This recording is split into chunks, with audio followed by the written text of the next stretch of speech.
Nombre: Eduardo Flores Vicente. Matrícula AL064597. Materia física. 30 de agosto del 2022. Introducción.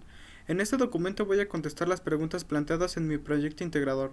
¿Cuál es el origen del electromagnetismo? En 1831, Faraday llevó a cabo una serie de experimentos que le permitieron descubrir el fenómeno de inducción electromagnética. Descubrió que moviendo un imán a través de un circuito cerrado de alambre conductor se generaba una corriente eléctrica llamada corriente inducida. Además, esta corriente también aparecía al mover alambre sobre el mismo imán quieto.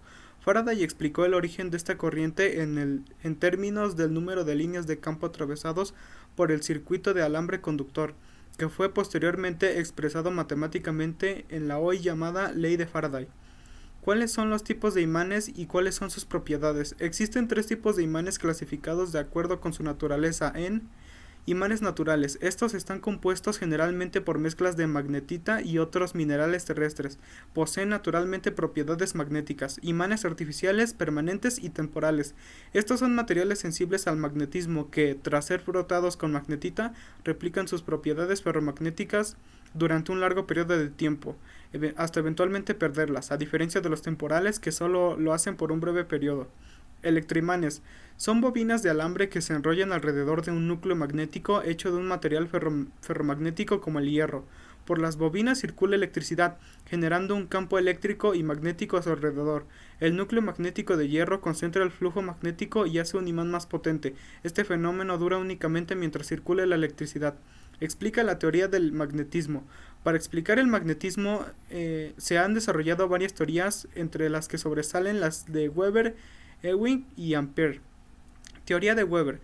El magnetismo, según Max Weber, se debe a imanes moleculares, pues decía que un imán se puede partir indefinidamente y cualquiera de las partes continúa siendo un imán.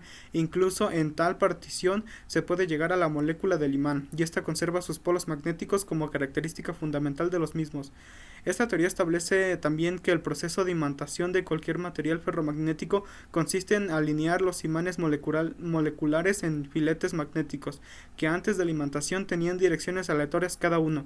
En los extremos de los filetes se localizan los polos formados. Teoría de Ewing.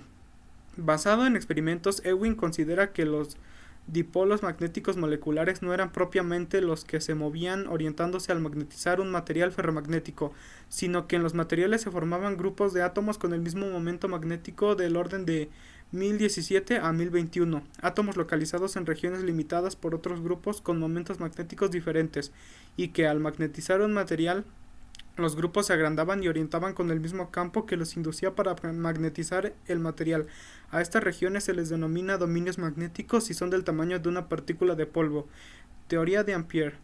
La teoría de Ampere es parecida a la de Weber, solo que menciona corrientes elementales en el interior de un material ferromagnético con direcciones diversas en lugar de dipolos magnéticos.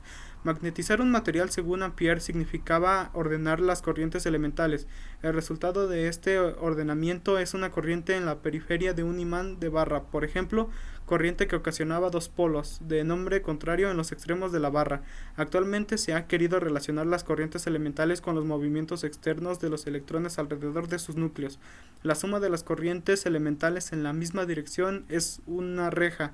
Forma una corriente periférica de reja y la suma de las corrientes de reja forman el campo magnético con polos en los extremos de la barra, que es la ley de Lenz.